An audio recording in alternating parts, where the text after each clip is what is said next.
Well, good morning, everybody. My name's Larry Jacobs.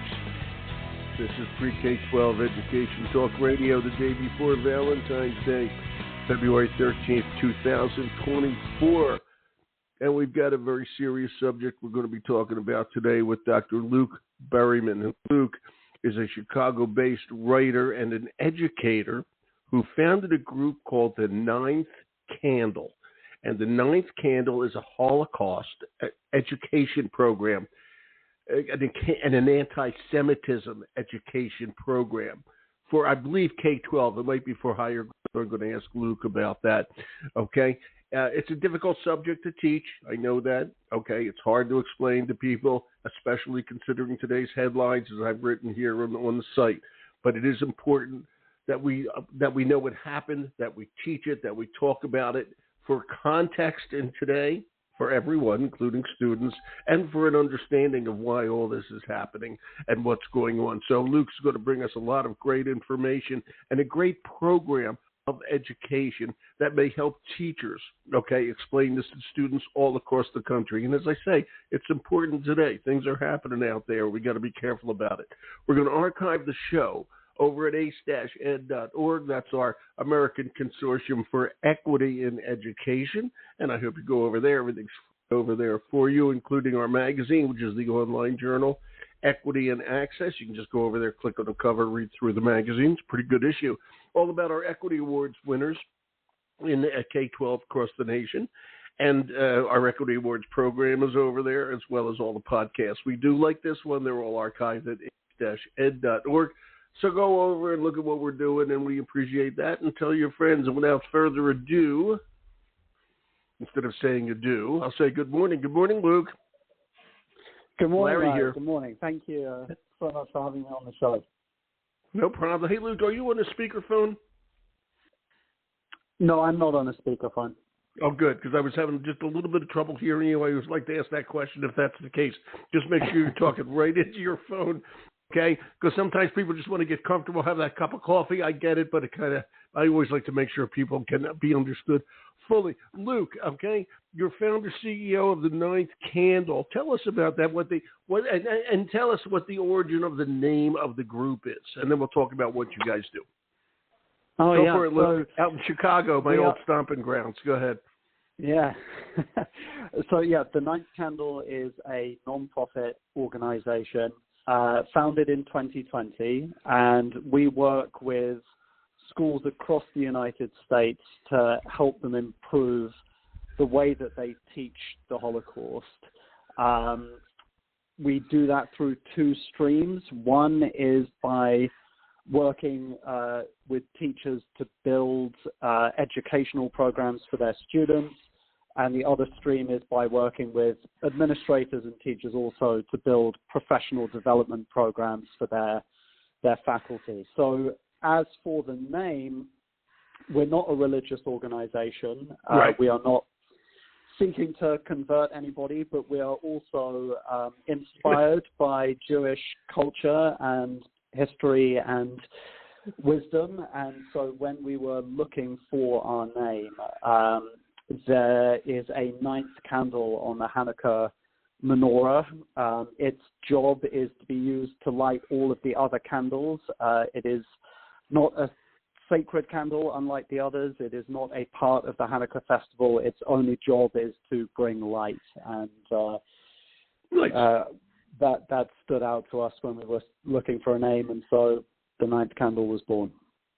Excellent, Luke, and I'm picking up that heavy Chicago accent of yours. Where are you from? I am from England originally. I moved to the United States in 2016. My wife is born and raised Chicago, I've been here for the best part of a decade now. Good enough. Well, welcome to our country. You speak English so well, as I like to say to everybody from England. Yeah, what part of England? Are you from downtown England or suburban England? More suburban. Yeah, I come from a very small town that's about an hour north of London, so southeast of the country. That's okay, and I've been there many times, and I love it over there. Okay, and it's great to have you here, and especially I lived in Chicago for such a long time. It's great to have you here talking from there. One question, how's the weather in Chicago today? I was wearing sunglasses in the car on the drive in this morning. So, yeah, it's very nice. It's blue, sunny, bit chilly, but very nice. You are in Chicago, Illinois, not Chicago, Florida, right? You are. You do, right? I am in Chicago, Illinois, not Florida. Yeah. Just checking. Okay, Luke, it's really good that you're doing this work. And, the work that you're doing is extremely important. And I put this in here. And this is Holocaust education is always tough to talk about. It shouldn't be. It is a part of history. Okay?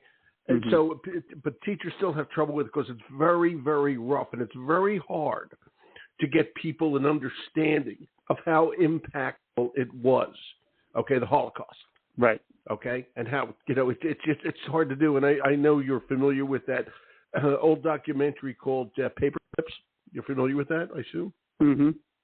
Yeah, and where the kids they had 6 million people 6 million Jewish people were killed during the Holocaust in Europe, all right? And the teachers in I think it was Kansas years ago decided to have their kids put that in perspective by collecting 6 million paper clips. And when they started to realize that each of those represented a person, and how many it was, it started to sink in.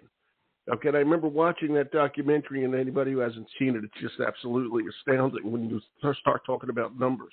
Okay, but for some reason, it's a hard. Again, the cruelty of it, etc. It's hard. What are you trying to accomplish with the 9th candle? What grades is it for? Okay, and how does it work? And that's a lot. So I'm going to let you go on this. Go ahead. Okay, so all great questions. Feel free to fill in any context I'm missing, by the way, Luke. Just go ahead. Okay. Yeah. Yeah, we are grades 6 through 12. Thank you. There are organizations that will work with elementary level. We generally don't. The reason being that we are all about inquiry-based learning. And in order to do that fully, the students need to be a little bit older, middle school, high school level, in order to grasp the techniques that we're trying to impart to them.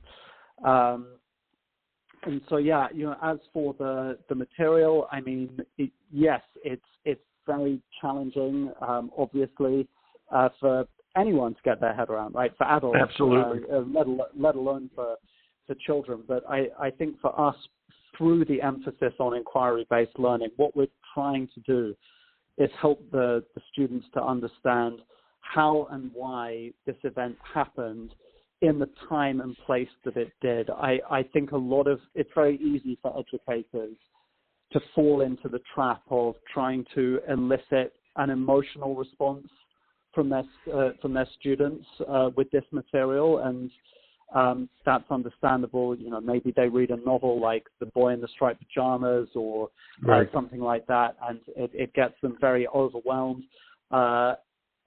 I think that, it's not productive. It's not productive for the kids, and that's why we try and focus on inquiry-based learning, which means getting them to work with historical documents, helping them to analyze them and to understand them, and to assemble all of their analysis into some kind of narrative that helps them to explain why this thing happened.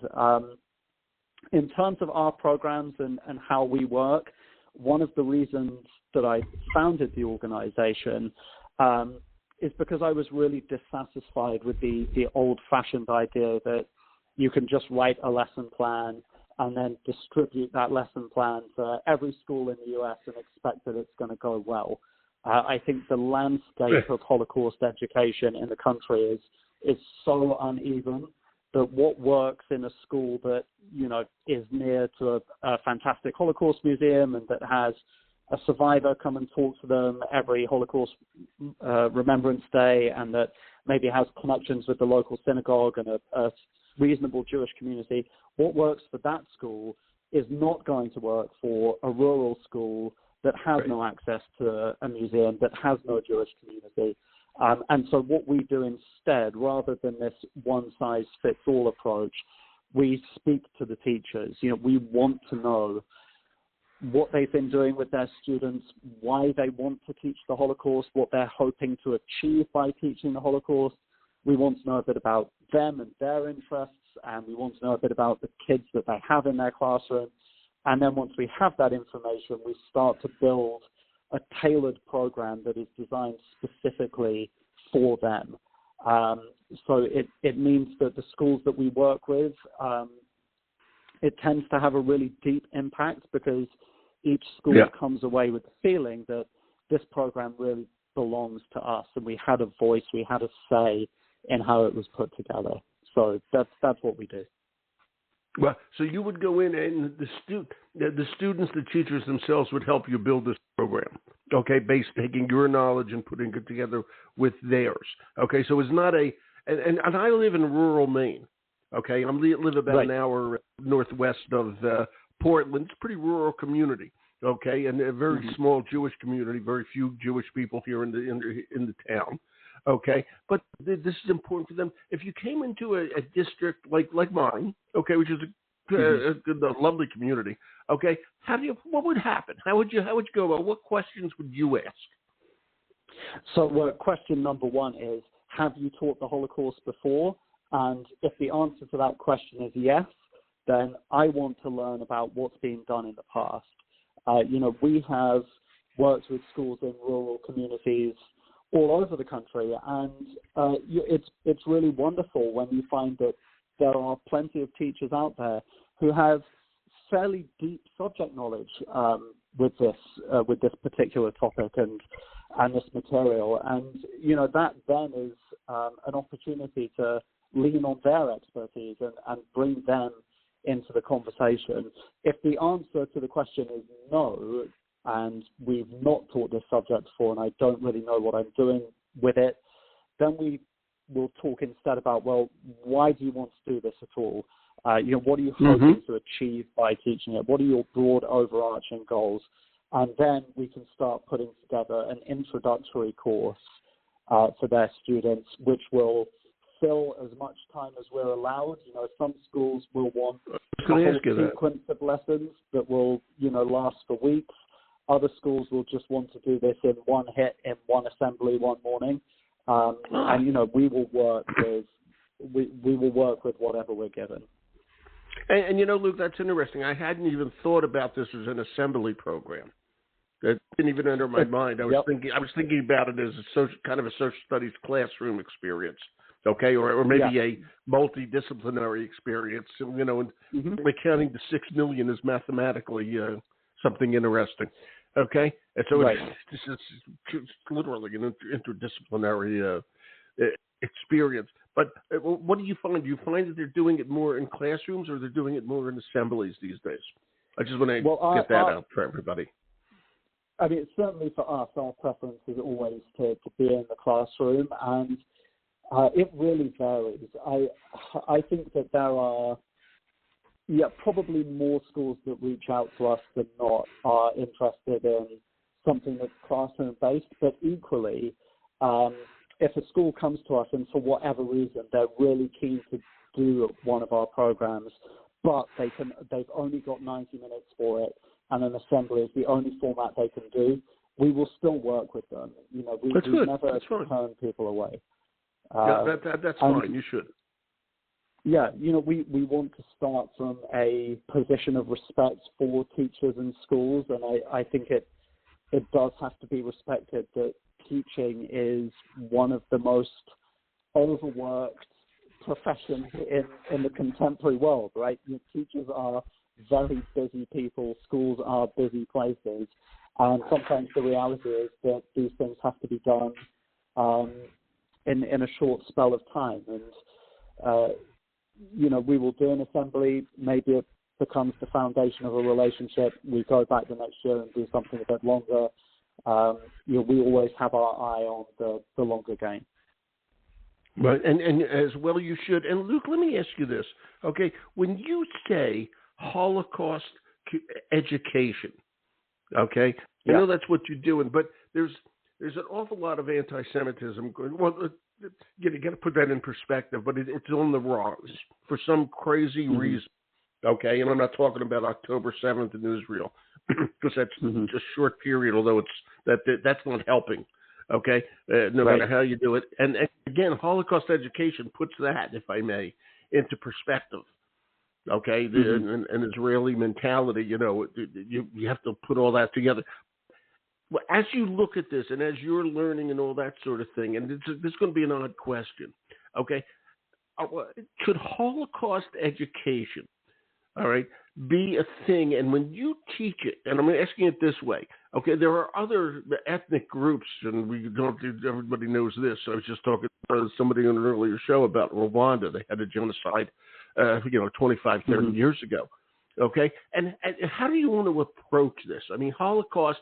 When people say Holocaust, they're talking about World War II, okay, and what the Nazis did, okay? But obviously that's genocidal, and genocide goes much further, okay? How do you approach it in that regard? Please. Yeah, so for us,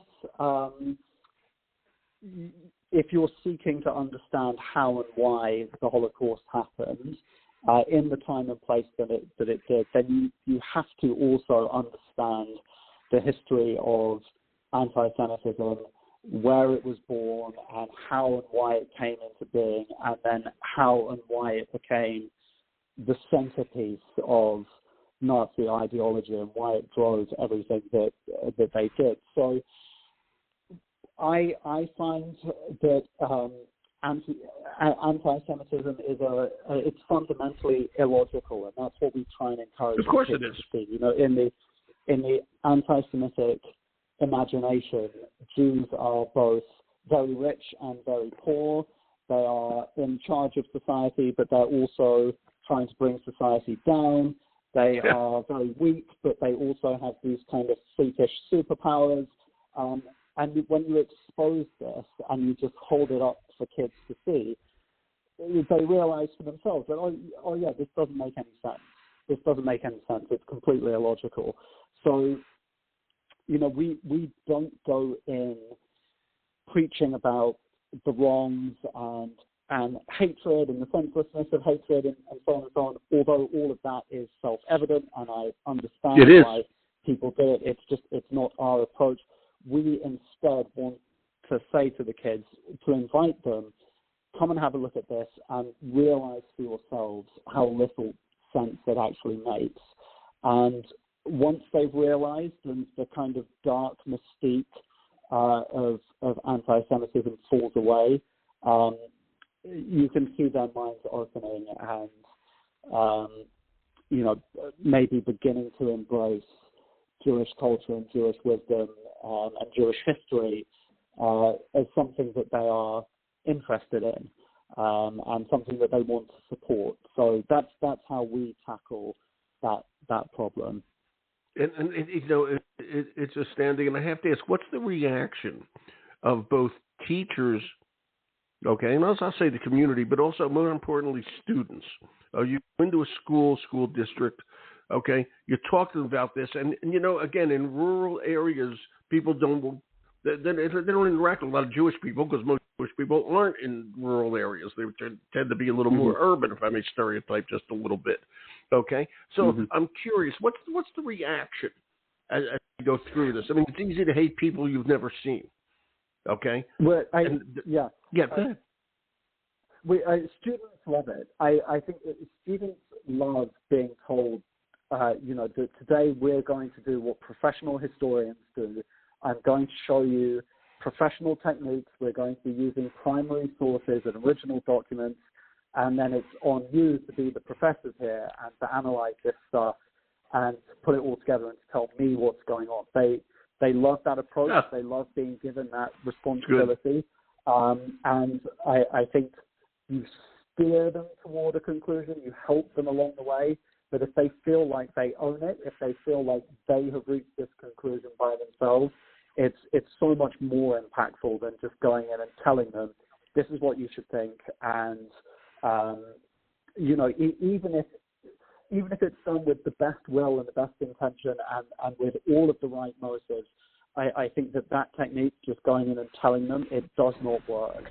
And they need to be allowed to take the reins themselves. And, Yeah, as for teachers and administrators, I think the ninth candle is offering something very different from the standard fare, and that I think sometimes can make people a bit nervous because it's something that they haven't tried before. However, I think that they also do react very positively to being told, this is your program as well. And, I don't know what it's going to look like yet because we haven't had a chance to work on it together. I think they're much more used to being told, here's a lesson plan, here's how you have to deliver it, here's all of the activities that you can do at the end. It takes away all of their autonomy, and we're trying to, give that back to them. And what kind of teachers or what kind of districts have you been working with? And teachers as well. Is it mostly social studies teachers, or what's it shaking out to be? Is it mostly urban? Is it mostly rural? Who have you been working with? All sorts. I think pretty much every kind of school you could think of we've worked with. We've worked with big private schools in New York City. We've worked with rural public schools in Montana. We have worked with everything in between. As for subject teachers, I probably mostly social studies teachers, history teachers, but we've also worked with literature and language teachers. We had one art teacher do a program with us. So good. Again, the possibilities are endless.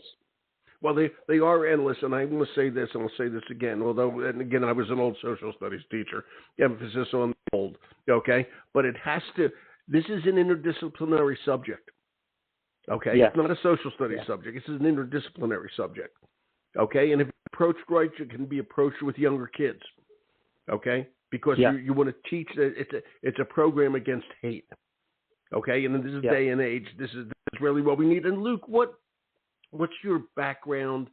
How did you get involved what got you involved in this? Something must have sparked this 5 years ago. Oh yeah, that's a really good question. So I did a PhD on Nazi Germany. I looked at the way that they had used classical music in their propaganda. I finished that in 2014 and then went into education. I worked in a lot of different educational settings. I've taught in universities and in K through 12 schools, both here and back in England. I also worked for a company that ran study abroad programs for high school kids. And by 2018 or 19, I was beginning to think that maybe one day there would be a way for me to fuse together the research that I did for the PhD with all of this experience that I'm building up in education. And then one day out of the blue in 2019, I had an email from somebody telling me they were a very distant relative, that they wanted some information about myself and any siblings that they had because they were working on a family tree. They'd been working on this family tree for 20 or 30 years, something like that. And I should preface the rest of this story by saying that my grandfather on my mother's side, who was Jewish, had died in 2006, so many years before. He was born in Lithuania but moved to South Africa and then moved from South Africa to England. And he left Lithuania in the mid-1920s, and he had never breathed a word about the Holocaust to anyone. As far as my family all knew, the Holocaust had not touched him, and, he showed no signs of being burdened by it. So anyway, at some point in corresponding with this very distant relative, they sent me a copy of their family tree. And just out of curiosity, I looked through and found my late grandfather there and was stunned to find that the man had dozens of aunts, uncles, cousins who had stayed behind in Lithuania when his family had left to South Africa, and that all of them had been murdered in the Holocaust. Wow. And I was shocked. I phoned up my mum, who lives in England, and said, did you know about this? And she said, no, I didn't. I'm going to call your grandmother. my grandmother was still alive at the time, but she's since also passed. Phoned her up. My grandmother also didn't know. So, this was a secret that my grandfather had kept his entire life from absolutely everybody. And I think that for whatever reason, that was the catalyst for me. And, I think maybe it made me feel like I see the reason. if he could never speak about this, then maybe I could say it. And so the following year, the ninth candle was born, and we've been growing since then. Right, but an amazing story, and a touching story, etc., and how scary that whole thing was. I'm sure, right. Your grandfather thought, best to leave this behind and out of my mind all the time. I got to tell you, it's just it's almost impossible to comprehend. When you think about this, you asked me to ask a very interesting question. I'm going to ask, okay. Holocaust education mandates coming down from a school board, coming down from a community, whatever the case may be, okay? Help or a hindrance? And I'm going to say something in regards to this. There's a lot of talk about, as you well know, critical race theory, okay? And that lends more to, obviously, African-American people, okay? And they want their history, they want that history told. They want to understand that history. Okay, they were brought here involuntarily for the most part, 99% of the many hundreds of years ago. Okay, not that long, 200 years ago, 300. Okay, and my point is, okay, see, everybody says, should we do this? Should we do this? Then all of a sudden you mandate Holocaust education, which tends to lead itself to Jewish people. Okay, and talk to me about the mandate. Is it good or bad, or should it be left up to a school district, a teacher? How do you see that, Luke? It's a difficult question. It is, I think, and there are a lot of Jewish organizations lobbying for more Holocaust education mandates. I think the main problem from my perspective with them is that they are often so vague, and they leave they put so much responsibility at the feet of individual school districts and school boards. So, for example, there are some Holocaust mandates where the state says this subject must be taught in schools. However, what constitutes a unit of instruction will be left up to the individual board or district.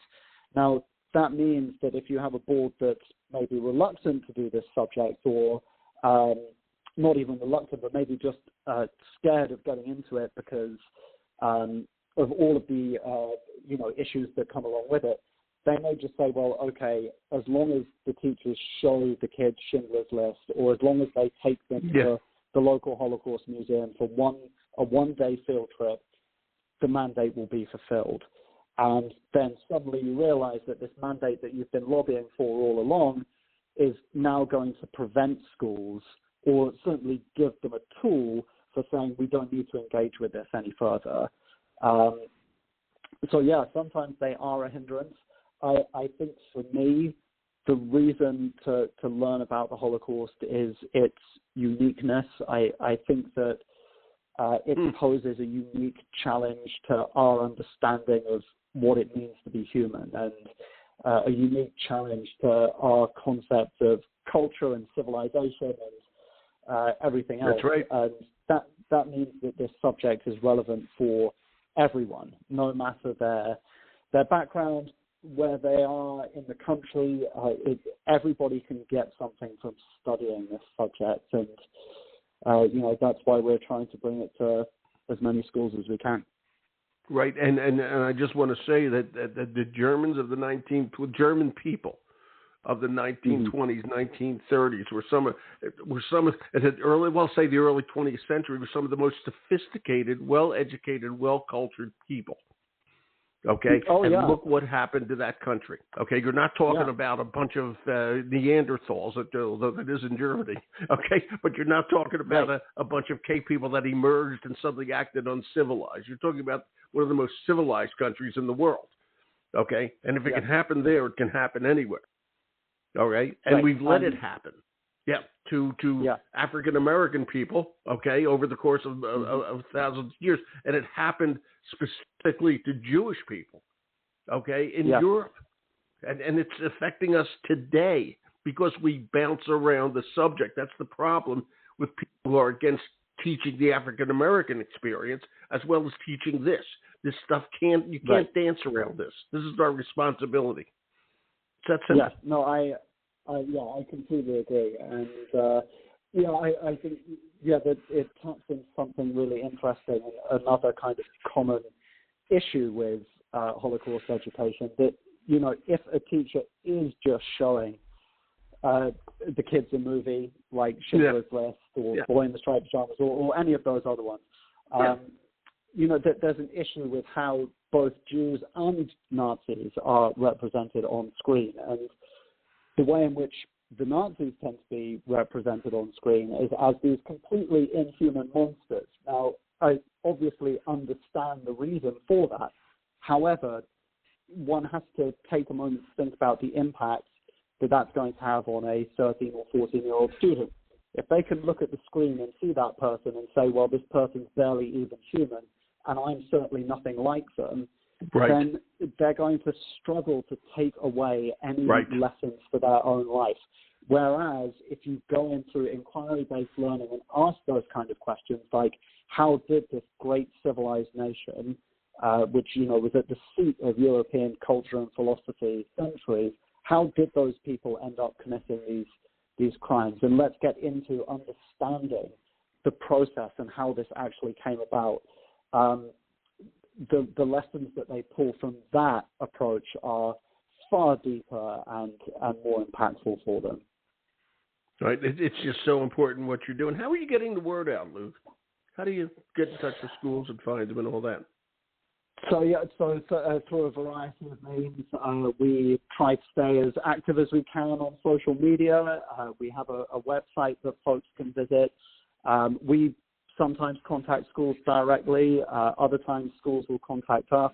We have a lot of instances where one school in one district will recommend us to other schools in their district. So we don't have a set play for getting in touch with schools. We just try and get the word out however we can. Well, we're trying to help you here at this end. Okay, I'm going to send you this podcast so you can use it any way you want, my friend. Okay? Put it up on the website, whatever you want to do. We can do more together. In fact, next time we should bring you back on, and you should bring one of the teachers with you who've used the program.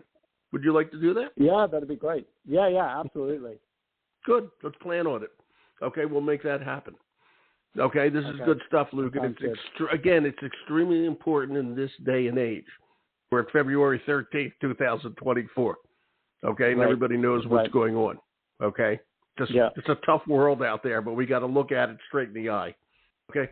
Yeah. Dr. Berryman, thank you so much. Enjoy your sunny day in Chicago. We'll do more together. I promise. Yeah, thank you very much for having me on. I really appreciate it. You're always welcome, Luke. Thank you for doing what you're doing. It's good stuff. Okay, be proud of yourself. Thank you. Okay, you're welcome, and I'll talk to you again soon. Thank you, Dr. Luke Berryman. Have a good day. Thank you. You too. Bye-bye. Thank you. Bye. And I hope he has a good deep dish pizza today or some good ribs out in Chicago, my old stomping grounds. All right, we're going to archive the show, a very important show, over at ace-ed.org. It's theninthcandle.com if you want to check it out, but I do have it linked over here. And although it is Holocaust education, it's more than that. Just remember that, okay? And the way we teach this is the way kids learn a very difficult lesson, okay? The way we all learn a very difficult lesson. And we're going to archive over at ace-ed.org. I'm Larry Jacobs. This is Pre-K-12 Education Radio. Thanks for listening. And thank you, Luke.